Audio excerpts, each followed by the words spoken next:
Work your way. Movie की शुरुआत में एक मिस्टीरियस बिना नाम का वायरस सभी इंसानों को खत्म कर देता है। फिलिप मिलर अर्थ पर बस एक ही इंसान बचा है। वो पिछले 1 साल से अकेला रह रहा है और पूरे अमेरिका में और लोगों को ढूंढने के लिए घूमता रहता है। वो अमेरिका के सभी स्टेट्स में जाता है, खाली सिटीज में अनाउंसमेंट करता है और रास्ते में म्यूजियम से पेंटिंग्स और फेमस आर्ट्स वाली चीजों की चोरी करता है। इंसानों को ढूंढने वाले मिशन के फेल होने के बाद फिलिप अपने होम टाउन टस्कन में वापस जाने का डिसाइड करता है। फिर भी इंसानों को ढूंढने के लास्ट अटेम्प्ट के लिए वो रास्ते में सभी बिलबोर्ड्स पर अलाइव इन टस्कन लिख देता है। टस्कन में वो एक पुराने घर में जाता है और अपने सभी जरूरी सामान पैक करके सिटी के आलिशान पार्ट में चला जाता है और फिर वहाँ जाके वो सबसे बड़ा वाला घर चूज करता है और उसको अपना मान लेता है। अगले कुछ दिन वो घर को सभी फेमस पेंटिंग्स, एक व्हाइट हाउस से लाया हुआ मैट, एक डायनासोर का स्कल, अकेडमिक अवार्ड्स और ऐसे बहुत से आर्टिफैक्ट्स सजा लेता है जिनकी कीमत बिलियंस ऑफ डॉलर के बराबर है। अब रोज सोने से पहले फिलिप हमेशा बहुत ही ज्यादा मैस्टरबेटिंग करता है, जिसके लिए वो भगवान से माफी भी मांगता है और विश करता है कि उसके मरने से पहले कम से कम वो एक लड़की को देख ले। थैंकफुली अभी भी बहुत सी कार्स उसके पास हैं, जिनको ड्राइव करके वो कहीं भी जा सकता है। वो अंडरवियर में ग्रोसरी स्टोर में जाता है और गन का यूज करके स्टोर में घुसता है। 1 साल में ही वो अपने बेसिक रहने का तरीका भूल चुका है, क्योंकि अब उसको किसी को इम्प्रेस करने की जरूरत ही नहीं है। वायरस आने से पहले जो अजीब चीजें करने से वो डरता था, जो उसके दिमाग में थी, अब उनको बड़ी आसानी से कर लेता है। जैसे कि स्टोर में प्रॉपर्ली लगी कैंस को बेकार करना, बहुत सारी एडल्ट फिल्म्स को देखना और टाइम पास करने के लिए वो खुद के साथ रैकेट बॉल खेलता है। लैम्स और एक्वेरियम्स को बॉलिंग करते हुए खेलने के लिए यूज करता है और कार्ड्स को एक दूसरे में क्रैश भी करता है। ये सब करते उसको थोड़ी एक्साइटमेंट फील होती है और इस तरह वो अपने अकेलेपन से बचता रहता है। ऑलमोस्ट 1 महीने बाद वो अपनी मेंटल स्टेबिलिटी खोने लगता है और इसी के साथ अपने बर्थडे पर अकेला होना उसको सभी चीजों की याद दिलाता है जिनका उसने कभी नॉर्मल लाइफ के टाइम में कभी अप्रिशिएट ही नहीं किया। वो अपनी माँ, अपनी लाइफ और बोला जाए तो इंसानों को मिस कर रहा है। अब सीन 5 महीने के बाद दिखाते हैं। जिस बड़े मेंशन में फिलिप रह रहा होता है वो एक कचरेदान वाली जगह की तरह बन गया है। वो प्लास्टिक और कैन से भरा हुआ है जिसको फिलिप कभी साफ भी नहीं करता, क्योंकि उसको ऐसा करने से कोई मतलब ही नहीं रहा और उसको कोई फायदा भी नहीं होगा। वो काफी दिनों से नहाया भी नहीं है और एक जानवर की तरह जिंदगी बिताने लगा है। वहाँ पर फ्रेश वाटर की कमी है और टॉयलेट प्लास्टिक की बोतल्स में कवर किया हुआ है, तो इसीलिए वो स्प्रिंग बोर्ड में एक होल बनाता है और पुल को एक टॉयलेट की तरह यूज करने लगता है। वो एक बच्चों वाले पूल को अल्कोहल से भर देता है और उसमें नहाता है और साथ ही साथ उसको पीता भी है। लेट्स होप कभी दोनों पूल्स में कंफ्यूज न हो जाए। फिर एक दिन वो एक बार में जाता है और बॉल्स के ऊपर फेस बनाता है। वो उनको नाम और पर्सनालिटी भी देता है। वो उनसे ऐसे बात करता है जैसे वो सच में उसके दोस्त हो, ताकि वो खुद को अकेला ना फील करे। दोस्तों मान लीजिए अगर आप फिलिप की जगह अर्थ पर रहने वाले अकेले इंसान होते तो आप क्या क्या करते? वीडियो पॉज करके कमेंट में अपने जवाब जरूर दें। रात को वो एक बॉल गैरी को अपने साथ एक कपड़ों के स्टोर में लेके जाता है और एक लड़की के स्टैचू के पास खड़ा हो जाता है जिस पर उसको बहुत ही क्रश है। जब उस स्टैचू का हाथ टूट जाता है, फिलिप अपना दिमाग खो देता है। वो डिसाइड करता है कि अब वो और जीना नहीं चाहता और फिर वो पास के एक पहाड़ी पर वो करने जाता है जो कभी किसी ने सोचा भी नहीं होगा। वो अपने सभी बॉस फ्रेंड को आखिरकार बाय कर ही देता है और उनको हमेशा याद रखने का प्रॉमिस करता है। फिर वो अपनी कार में जाता है और फुल स्पीड में पहाड़ी की तरफ ड्राइव करने लगता है। अचानक उसको थोड़ी दूर दुकान दिखाई देती है और कार के क्रैश होने से कुछ सेकंड पहले ही रोक देता है। फिलिपी को अपनी आंखों पर यकीन नहीं होता। वो तभी जहाँ से स्मोक आ रहा होता है उसका पीछा करने लगता है और एक ट्रेलर के पास पहुँच जाता है जिसमें साफ साफ कोई इंसान रह रहा होता है। फिर उसको एक ऐसी चीज दिखाई देती है जो वो पिछले 1 साल से भगवान से मांग रहा है। किसी ने अपनी बारात धूप पे सुखाने के लिए छोड़ी हुई है। वो उसको स्मेल करता है और इतना खुश होता है कि वो बेहोशी हो जाता है। जब वो जागता है वो एक सुंदर लड़की देखता है जो कि उसको अपनी गोदी में पकड़कर बैठी हुई है। वो बड़े ही सिलेक्टिव तरीके से फिलिप की सभी विशेष को पूरे करने का प्रॉमिस करती है और उसको किस भी करती है। अब फिलिप उस किस को बड़ा एंजॉय करता है और उसको रियलाइज होता है कि वो सपना देख रहा है। लड़की जो उसके सामने खड़ी है वो इतनी अट्रैक्टिव नहीं है और एज में बड़ी भी है। वो फिलिप को सीपीआर यूज करके होश में लाने की कोशिश कर रही होती है। वो किसी इंसान को इतने समय बाद देख रहे हैं, इसलिए वो बड़ा ही अजीब फील करके एक दूसरे से दूर हो जाते हैं। फिलिप उससे पूछता है कि सुंदर वाली लड़की कहाँ गई और तब वो लड़की उसको इस चीज से ज्यादा अपनी गिली पैंट्स के बारे में सोचने के लिए बोलती है। जब वो बेहोश हुआ था तब उसने पेशाब कर लिया था। अब ऐसी सिचुएशन में होने के बाद फिलिप बोलता है कि वो स्विमिंग कर रहा था, इस वजह से उसके अंडर पैंट्स गिली हुई है। वो झगड़ते हुए बोलने लगता है कि उसने खुद के ऊपर पेशाब नहीं किया है और जिस वजह से वो लड़की पैनिक हो जाती है। वो अपनी गन निकालती है और फिलिप से दूर रहने के लिए बोलती है। फिलिप मान लेता है कि उसने पैंट्स में पी किया है और वो शर्मिंदा भी है। फिर दोनों शांत हो जाते हैं और एक दूसरे को इंट्रोड्यूस करते हैं। लड़की का नाम क्रॉल है। वो बताती है कि वो वायरस के आने से पहले एक एनालिस्ट हुआ करती थी और सभी के मरने के बाद से पूरे अमेरिका में घूम रही है।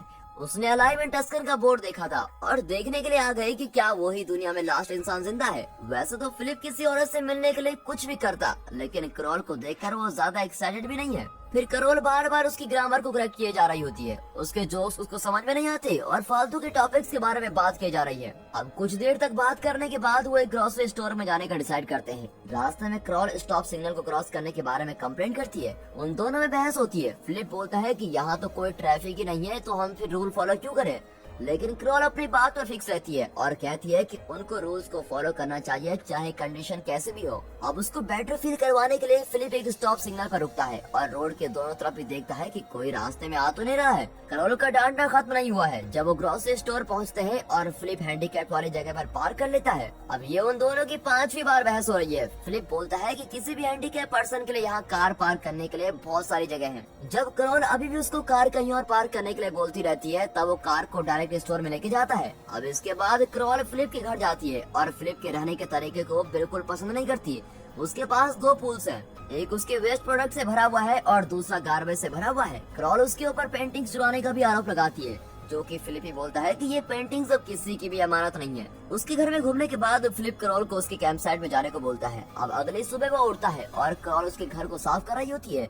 क्रॉल उसको गार्डनिंग और साफ सफाई का सामान स्टोर से लाने के लिए बोलती है और साथ ही बोलती है कि उन्हें इंसानों की तरह जिंदगी शुरू करनी चाहिए।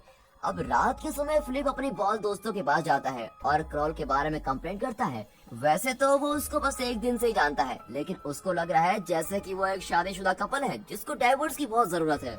अगला दिन चीजें और बिगड़ जाती हैं, क्योंकि क्रॉल उसके पड़ोस में आकर रहने लगती है। वो उसको वहाँ से भगाने की कोशिश करता है, लेकिन क्रॉल तो क्रॉल है जो कि बहुत ही जिद्दी है। वो फिलिप से पूछती है कि क्या वो डरता है कि वो उसको नेक्ड देख लेगा, और रिप्लाई में फिलिप अपने पैंट्स उतार देता है। अब क्रॉल फाइनली उस इम्पोर्टेंट टॉपिक पे आ जाती है जिसको अभी तक उन्होंने डिस्कस करने से इग्नोर किया था, वो है रिप्रोडक्शन। उसको लगता है कि वो दोनों चूजन इंसान हैं, जिन्हें अर्थ पर वापस इंसानों से पॉपुलेट करने की जिम्मेदारी है। फिलिप बोलता है कि अगर वो दुनिया के लास्ट लड़की भी होगी तो वो कभी भी उसके साथ नहीं सोएगा, जो कि यहाँ बिल्कुल सच है। अब फिलिप अपने स्विमिंग पूल वाले टॉयलेट में है और वहाँ क्रॉल आती है। वो चाहती है कि फिलिप को कोई रास्ता ढूंढना चाहिए जिससे चलता हुआ पानी उनके घर में मिल सके, जिससे वो टमाटर और बाकी फ्रूट्स को उगा पाए। और जब फिलिप उसकी मदद करने से मना कर देता है तो क्रॉल उसको टमाटर के साथ लालच देने की कोशिश करती है, लेकिन फिलिप को इस बात से कोई फर्क नहीं पड़ता। और जब रात होती है फिलिप क्रॉल के गार्डन में जाता है और उसकी सभी सब्जियां खा लेता है। अब अगली सुबह क्रॉल उसके घर पहुंच जाती है और उसके फेस पर बचा हुआ टमाटर लगा हुआ पाती है। अब फिलिप अभी भी बोलता है कि उसने टमाटर नहीं चुराए हैं। वो नोटिस करता है कि क्रॉल ने मैनहोल से पानी अपने घर में ले जाते हुए अपने पैर को हट कर लिया है। अब कुछ दिन बाद क्रॉल अच्छे इंसान की तरह रहने से हार मान लेती है। फिलिप देखता है कि क्रॉल भी उसके स्विमिंग पूल टॉयलेट वाले आइडिया को कॉपी करके एक आउटडोर टॉयलेट एक फुहारे पर बना रही है। क्रॉल को अब लगता है कि वो दोनों चूज किए गए इंसान नहीं, वो भुला दिए गए इंसान है जिनके पास लाइफ में कोई पर्पस ही नहीं है। साथ ही बोलती है कि वो दोनों इंसानों को वापस बसाने के लायक भी नहीं है, क्योंकि वो तो अपने मिलियंस डॉलर के घर में एक टॉयलेट भी अरेंज नहीं कर पा रहे हैं। फिलिप जो हमेशा क्रॉल को एक पॉजिटिव इंसान की तरह देखता है, आज उसको ऐसे देखकर बहुत ही फील करता है। इसलिए वो सिटी के बड़े वाटर टैंक्स पर जाता है और क्रॉल के गार्डन को पानी देने के लिए अरेंजमेंट्स करता है। आखिरकार क्रॉल फिलिप की अच्छी साइड देखकर बहुत ही खुश होती है और डिनर के लिए उसको इनवाइट करती है। रात को फिलिप क्रॉल का बनाया गया ऑर्गेनिक खाना एंजॉय करता है। अब सेक्स का टॉपिक वापस आ जाता है और फिलिप अब उसके साथ सोने के लिए तैयार है, लेकिन फिलिप सरप्राइज हो जाता है क्योंकि क्रॉल ये सब शादी के बिना नहीं करना चाहती।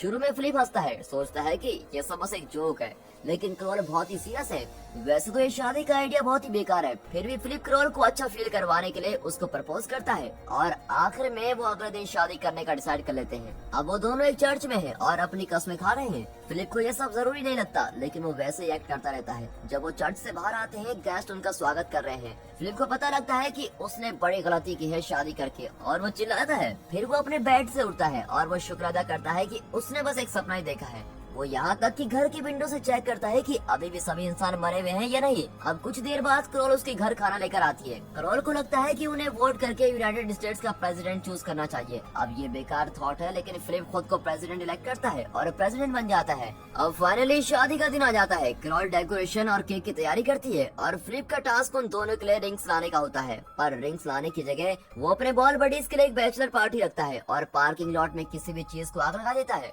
यहाँ तक कि वो लड़की के मैनेकिन को गुड बाय भी बोलने जाता है और उसको बोलता है कि उसकी लाइफ का हमेशा के लिए वो सबसे बड़ा प्यार रहेगी। अब दिन के आखिर में वो चर्च जाता है जहाँ क्रॉल ने एक रिकॉर्डिंग रखी है जो कि उनकी शादी को ऑफिशियल बनाएगी। अब बड़ी बड़ी कस्मों के बाद फाइनली अब बारी रिंग्स एक्सचेंज करने की आती है और क्रॉल को तब पता चलता है कि वो रिंग्स लाया ही नहीं है। उसको रियलाइज होता है कि सिर्फ वो इस शादी के लिए एफर्ट्स कर रही है और फिर शादी करने से मना कर देती है। बाद में फिलिप उसके घर जाता है, क्रॉल से बात करने की कोशिश करता है लेकिन क्रॉल कोई रिप्लाई नहीं देती, इसलिए फिलिप फ्रंट डोर को हथौड़े से तोड़ देता है और घर में घुस जाता है। वो सरप्राइज हो जाता है जब देखता है कि क्रॉल ने सच में घर को डेकोरेट करने के लिए बहुत एफर्ट्स किए हैं। उसने उसके लिए केक भी बनाया है जिस पर फिलिप का स्टैचू है। अब फिलिप ने जो किया उसके लिए उसको बहुत ही बुरा फील होता है और वो क्रॉल से माफी मांगता है। वो उसको बताता है कि उसको क्रॉल की पर्सनालिटी ज्यादा पसंद नहीं है या उसका बनाया हुआ खाना भी पसंद है, लेकिन इस सब के बाद भी वो खुश है कि वो यहाँ है, क्योंकि अगर वो यहाँ नहीं होती तो फिलिप भी जिंदा नहीं होता। ये सब बोलकर फिलिप उसको बाहर लाता है कुछ स्पेशल करने के लिए।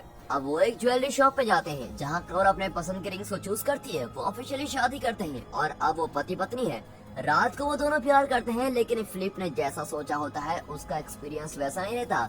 क्रॉल पूरी रात बातें करती रहती है और ऐसी चीजें करती है जो उसको लगता है कि वो हॉट है। अगली सुबह क्रॉल फिलिप को अपने घर में रैकेट बॉल खेलता पाती है। फिलिप को लगता है कि वो उसको अब दोबारा डांटेगी, लेकिन वो सरप्राइज हो जाता है जब क्रॉल भी उसके साथ खेलने के लिए आती है। वो बाकी का दिन वो चीजें करके एंजॉय करते हैं जो नॉर्मली फिलिप किया करता था। वो फायर प्रूफ सूट बनाते हैं और एक दूसरे को आग लगाते हैं। बैन कैंस के ऊपर बुलडोजर चलाता है और फिलिप की एक्स गर्लफ्रेंड जो कि बस एक स्टैचू है उससे मिलने जाते हैं। क्रॉल थोड़ी देर उसकी एक्स से बातें करती है और फिर उसको उसके पति पे लाइन मारने के लिए पिटाई करती है। अब फिलिप काफी खुश है कि उसने क्रॉल से शादी कर ली है और उसको लगता है कि वो अपनी जिंदगी ठीक ठाक चला लेगा। जब वो घर जा रहे होते हैं तो वो अचानक एक कार को हिट कर देते हैं। शॉक होकर फिलिप कार की तरफ दौड़ता हुआ जाता है और कार से एक सुंदर लड़की को निकलता देखता है। जब उसको अपनी वाइफ के साथ खुशी फील होने ही लगी है, उसको अपनी शादी करने पर बहुत बुरा फील होता है और ये एपिसोड यहाँ पर खत्म होता है।